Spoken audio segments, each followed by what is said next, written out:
இன்னைக்கு காலையில நீங்க நியூஸ் பேப்பர் பார்த்தாலோ இல்ல சோஷியல் மீடியா ஓபன் பண்ணாலோ ஏதாவது ஒரு இடத்துல போர் நடக்கிற செய்தியை கண்டிப்பா பாப்பீங்க. உக்ரைன்ல குண்டு வெடிக்குது, காசாவுல பதற்றம் நீடிக்குது, தைவான் மேல சீனா கண்ணு வைக்குது. இதையெல்லாம் பார்க்கும்போது உங்க மனசுல ஒரு கேள்வி வந்திருக்கா? நாம நிஜமாவே 3ஆம் உலக போரை நோக்கி போயிட்டு இருக்கோமா? ஏன்னா இன்னைக்கு உலகம் இருக்கிற நிலைமையை பார்த்தா 1930களில் 2ஆம் உலக போர் ஆரம்பிக்கிறதுக்கு முன்னாடி எப்படி இருந்ததோ அதே மாதிரியான ஒரு சூழல் இப்போ உருவாகிட்டு இருக்கு. இது வெறும் பயம் மட்டும்தானா இல்ல நிஜமாவே ஆபத்து இருக்கா? விஷயத்துக்கு வருவோம். இன்னைக்கு உலகமே ஒரு பிரஷர் குக்கர் மாதிரி இருக்கு.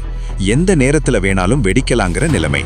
ஒரு பக்கம் ரஷ்யா உக்ரைன் போர் 2 வருஷத்துக்கும் மேல போயிட்டு இருக்கு. இன்னொரு பக்கம் இஸ்ரேல் ஹமாஸ் பிரச்சனை இப்போ ஈரான் லெபனான்னு ஒட்டுமொத்த மிடில் ஈஸ்டையும் உள்ள இழுத்துட்டு இருக்கு. இது பத்தாதுன்னு சீனாக்கும் அமெரிக்காக்கும் இடையில இருக்கிற பனிப்போர் தைவான் விஷயத்துல உச்சகட்டத்தை எட்டி இருக்கு. ஆனா இங்க ஒரு முக்கியமான விஷயம் இருக்கு. போர் நடக்கிறது புதுசு கிடையாது. ஆனா இப்போ ஏன் எல்லாரும் வேர்ல்ட் வார் 3 பத்தி பேசுறாங்க? ஏன்னா இப்போ நடக்கிற சண்டைகள்ல அணு ஆயுத நாடுகளான அமெரிக்கா, ரஷ்யா, சீனா இதெல்லாம் நேரடியாவோ இல்ல மறைமுகமாவோ சம்பந்தப்பட்டிருக்கு. இதுதான் உலக நாடுகளை பயப்பட வைக்குது. இன்னைக்கு நாம இந்த வீடியோல எதெல்லாம் பார்க்க போறோம்னா, ஒரு உலக போர்னா என்ன, இப்போ இருக்கிற மோதல்கள் எப்படி ஒன்னோட ஒன்னு லிங்க் ஆயிருக்கு, அணு ஆயுத போர் வர வாய்ப்பு இருக்கா? முதல்ல நாம ஒரு விஷயத்தை தெளிவுபடுத்திக்கணும். சின்ன சின்ன சண்டைகள் எல்லாம் உலக போர் ஆகிடாது. அப்போ முதல் 2 உலக போரையும் ஏன் வேர்ல்ட் வார் அப்படின்னு சொல்றாங்க? உதாரணத்துக்கு முதல் உலக போரே எடுத்துக்கோங்க. அது ஏதோ 2 நாடுகளுக்கு இடையில நடந்த சண்டை கிடையாது. ஐரோப்பா, ஆப்பிரிக்கா, ஆசியான்னு பல கண்டங்கள்ல போர் நடந்தது. ஜெர்மனி, ஆஸ்திரியா, ஹங்கேரி ஒரு பக்கம், பிரிட்டன், பிரான்ஸ், ரஷ்யா இன்னொரு பக்கம்னு 2 பெரிய கூட்டணிகள் மோதிக்கிட்டாங்க. அதே மாதிரி 2ஆம் உலக போர், இது இன்னும் பெருசு. மொத்த உலகத்தோட எக்கானமியும் போருக்காக தான் வேலை செஞ்சது. சிவிலியன்ஸ், அதாவது சாதாரண மக்கள் கோடிக்கணக்கில் கொல்லப்பட்டாங்க. ஒரு உலக போர்னா அதுல 3 முக்கியமான விஷயம் இருக்கணும். பல வல்லரசு நாடுகள் நேரடியாக மோதிக்கணும். போர் பல கண்டங்கள்ல பரவி இருக்கணும். உலக பொருளாதாரம் முழுசா ஸ்தம்பிச்சு போகணும். இப்போ இருக்கிற நிலைமையை யோசிச்சு பாருங்க. உக்ரைன்ல போர் நடக்குது, ஆனா அது இன்னும் ஐரோப்பா முழுமைக்கும் பரவல. இஸ்ரேல்ல நடக்கிறது இன்னும் மிடில் ஈஸ்டை தாண்டி வெளியே வரல. அப்போ இப்போதைக்கு இதெல்லாம் ரீஜனல் கான்ஃப்ளிக்ட்ஸ், அதாவது பிராந்திய மோதல்கள் தான். ஆனா இது எப்போ வேணாலும் மாறலாம். ஏன்னா இன்னைக்கு இருக்கிற அலையன்சஸ், அதாவது கூட்டணிகள் அப்படி. இப்போ நாம இந்த உலக போருக்கான ட்ரிகர் பாயிண்ட் எதெல்லாம்னு பார்ப்போம். அதுல முதலிடத்துல இருக்கிறது ரஷ்யா உக்ரைன் போர். உங்களுக்கு தெரியுமா, 2022 பிப்ரவரியில புதின் உக்ரைன் மேல படையெடுத்தப்போ எல்லாரும் நினைச்சாங்க இது ஒரு வாரத்துல முடிஞ்சிடும்னு. ஆனா இப்போ 2 வருஷம் முடிஞ்சும் சண்டை நிக்கல. ஏன்? இங்க தான் ஒரு பெரிய புவிசார் அரசியல், ஜியோபாலிட்டிக்ஸ் ஒளிஞ்சிருக்கு. ரஷ்யா என்ன சொல்லுதுன்னா, நாட்டோ அமைப்பு என்னோட வீட்டு வாசலுக்கே வந்துருச்சு, இது என்னோட பாதுகாப்புக்கு ஆபத்து அப்படின்னு சொல்லுது. ஆனா உக்ரைன் என்ன சொல்லுது? நாங்க ஒரு சுதந்திர நாடு, நாங்க யாரு கூட வேணா கூட்டணி வைப்போம் அப்படின்னு சொல்லுது. ஆனா நிஜம் என்னன்னா, இது வெறும் ரஷ்யாவுக்கும் உக்ரைனுக்கும் இடையிலான போர் கிடையாது. இது ரஷ்யா வர்சஸ் நாட்டோ இடையிலான ஒரு ப்ராக்சி வார். அமெரிக்காவும் மற்ற ஐரோப்பிய நாடுகளும் பில்லியன் கணக்கில் பணத்தையும் உலகத்தையே மிரட்டக்கூடிய ஆயுதங்களையும் உக்ரைனுக்கு கொடுக்கறாங்க. இங்க தான் ஒரு முக்கியமான ஆபத்து இருக்கு. ரஷ்யா ஒரு அணு ஆயுத நாடு. புதின் பல தடவை சொல்லிட்டாரு, எங்க நாட்டுக்கு ஆபத்து வந்தா நாங்க அணு ஆயுதத்தை பயன்படுத்த தயங்க மாட்டோம்னு. ஒருவேளை நாட்டோ படைகள் நேரடியா ரஷ்யா கூட மோத ஆரம்பிச்சா அது கண்டிப்பா 3ஆம் உலக போருக்கு வழிவகுக்கும். இதனால தான் அமெரிக்கா ரொம்ப ஜாக்கிரதையா காய்களை நகர்த்துறாங்க. அப்படியே கொஞ்சம் தெற்கு பக்கம் வந்தா மிடில் ஈஸ்ட். இங்க தான் உலகத்தோட எனர்ஜி செக்யூரிட்டி, அதாவது எண்ணெய் வளம் இருக்கு. அக்டோபர் 7, 2023 ஹமாஸ் அமைப்பு இஸ்ரேல் மேல நடத்தின தாக்குதல் மொத்த மிடில் ஈஸ்டையும் தலைகீழா மாத்திடுச்சு. இஸ்ரேல் இப்போ காசாவுல பெரிய அளவுல தாக்குதல் நடத்திட்டு இருக்காங்க. ஆனா இது அங்க மட்டும் நிக்கல. இதோட பின்னணியில ஈரான் இருக்கு. லெபனான்ல இருக்கிற ஹெஸ்புல்லா, ஏமன்ல இருக்கிற ஹூதிகள், இவங்க எல்லாரும் ஈரானோட ஆதரவு பெற்றவங்க. இப்போ இவங்க எல்லாரும் இஸ்ரேல் மேல அட்டாக் பண்றாங்க. செங்கடல் வழியா போற கப்பல்களை ஹூதிகள் தாக்குறதால உலக வர்த்தகமே பாதிக்கப்படுது. யோசிச்சு பாருங்க, ஒரு பக்கம் இஸ்ரேலுக்கு ஆதரவா அமெரிக்கா நிக்குது, இன்னொரு பக்கம் ஈரானுக்கு ஆதரவா மறைமுகமா ரஷ்யாவும் சீனாவும் இருக்காங்க. ஒருவேளை இஸ்ரேலுக்கும் ஈரானுக்கும் நேரடியா போர் வந்தா அன்னைக்கு ஆரம்பிக்கும் ஒரு மிகப்பெரிய உலகளாவிய மோதல். ஏன்னா ஈரான் கிட்ட அணு ஆயுதங்கள் இருக்கா இல்லையாங்கிற சந்தேகம் இன்னைக்கும் உலக நாடுகளுக்கு ஒரு பெரிய தலைவலியா இருக்கு. ஆனா இதையெல்லாம் விட ரொம்ப ஆபத்தான ஒரு இடம் இருக்கு. அதுதான் தைவான். சீனா அதிபர் ஷி ஜின்பிங் ஒரு விஷயத்துல ரொம்ப தெளிவா இருக்காரு. தைவான் சீனாவோட ஒரு பகுதி, அதை நாங்க கண்டிப்பா மீட்டெடுப்போம், தேவைப்பட்டா ராணுவத்தை பயன்படுத்துவோம் அப்படின்னு சொல்லிட்டாரு. ஏன் தைவான் இவ்வளவு முக்கியம்? உங்களுக்கு தெரியுமா, நீங்க பயன்படுத்துற ஃபோன், லேப்டாப், கார் இதுல இருக்கிற 90% மேம்பட்ட செமிகண்டக்டர் சிப்ஸ் தைவான்ல தான் தயாராகுது.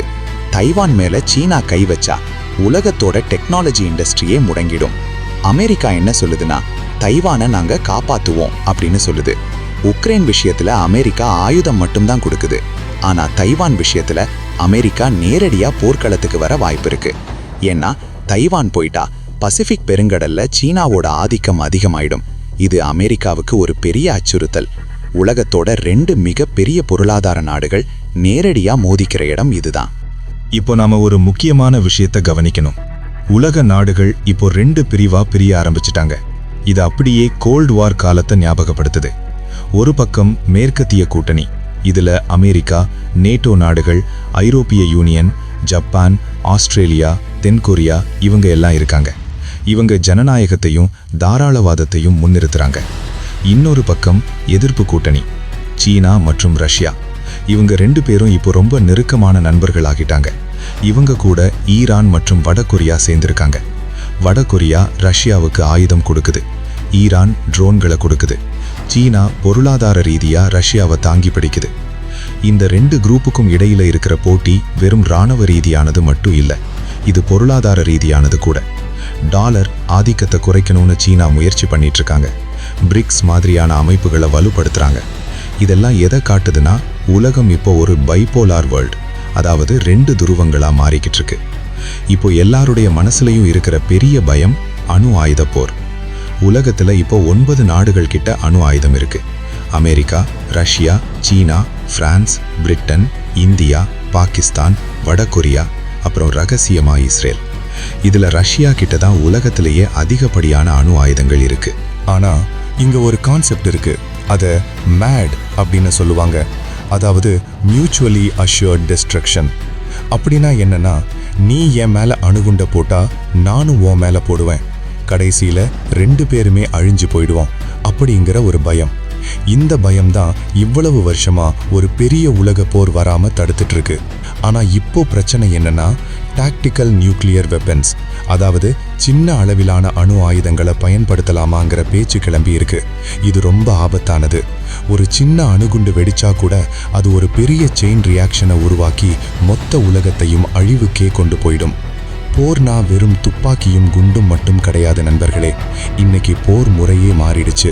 சைபர் வார், ஒரு நாட்டோட மின்சாரத்தை நிறுத்துறது, பேங்கிங் சிஸ்டத்தை ஹேக் பண்றது, கம்யூனிகேஷனை முடக்கிறது, இதெல்லாம் ஒரு பெரிய குண்டு வெடிக்கிறத விட மோசமான பாதிப்பை உண்டாக்கும். பொருளாதார போர், சாங்ஷன்ஸ், அதாவது தடைகள் மூலமா ஒரு நாட்டுடைய பொருளாதாரத்தை காலி பண்றது. ரஷ்யா மேல அமெரிக்கா இதைத்தான் செஞ்சாங்க. இப்போ சீனா மேல சிப்பு வார் நடத்திட்டு இருக்காங்க. ஏஐ மற்றும் ட்ரோன்கள். இப்போ உக்ரைன் போர்ல நாம பார்க்குறோம், மனுஷங்களை விட ட்ரோன்கள் தான் அதிகமாக சண்டை போடுது. ஏஐ மூலமா இயங்குற ஆயுதங்கள் வந்தா போர் இன்னும் வேகமா பரவும். கடந்த சில வருஷங்களா உலக நாடுகள் தங்களோட ராணுவத்துக்காக செலவு பண்ற பணத்தோட அளவு தாறுமாறா ஏறி இருக்கு. அமெரிக்கா வருஷத்துக்கு $800 பில்லியன் மேல செலவு பண்றாங்க. சீனா அவங்களோட ராணுவத்தை வேகமா நவீனப்படுத்திட்டு வராங்க. ஜெர்மனி, ஜப்பான் மாதிரி அமைதியை விரும்புற நாடுகள் கூட இப்போ அவங்களோட ராணுவ பட்ஜெட்டை அதிகப்படுத்திட்டாங்க. இந்தியா கூட தன்னோட பாதுகாப்பை பலப்படுத்திக்க பெரிய அளவுல செலவு பண்றாங்க. ஏன் எல்லாரும் ஆயுதம் வாங்குறாங்க? ஏன்னா யாருக்கும் யாரையும் நம்ப முடியல. எப்ப வேணாலும் போர் வரலாம், நாம தயாரா இருக்கணும் அப்படிங்கிற ஒரு இன்செக்யூரிட்டி இன்னைக்கு எல்லா நாடுகள் கிட்டையும் இருக்கு. இது ஒரு ஆர்ம்ஸ் ரேஸ், அதாவது ஆயுத போட்டிக்கு வழிவகுத்திருக்கு. உலக அரசியல் நிபுணர்கள் என்ன நினைக்கிறாங்க?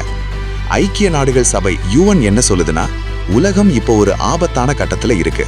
ஆனா இன்னும் நாம பாயிண்ட் ஆஃப் நோ ரிட்டர்ன், அதாவது திரும்ப முடியாத இடத்துக்கு போகல. பேச்சுவார்த்தை மூலமா இதை தடுக்க முடியும்னு அவங்க நம்புறாங்க. ஆனா பல அனலிஸ்டுகள் என்ன சொல்றாங்கன்னா, நாம ஏற்கனவே ஒரு பனிப்போர்ல தான் இருக்கோம், இது எப்போ சூடான போராக ஹாட் வாரா மாறும்னு சொல்ல முடியாது அப்படின்னு எச்சரிக்கிறாங்க. ஆனா ஒரு நல்ல விஷயம் என்னன்னா, இன்னைக்கு இருக்கிற உலக பொருளாதாரம் ஒன்னோட ஒன்று பின்னி பிணைஞ்சு இருக்கு. சீனாவுக்கு அமெரிக்கா தேவை, அமெரிக்காவுக்கு சீனா தேவை. போர் வந்தா 2 பேரோட பொருளாதாரமும் மண்ணுக்கு அவிடும். இந்த பொருளாதார ரீதியான பிணைப்பு தான் போரை தடுக்கிற ஒரு பெரிய காரணியா இருக்கு.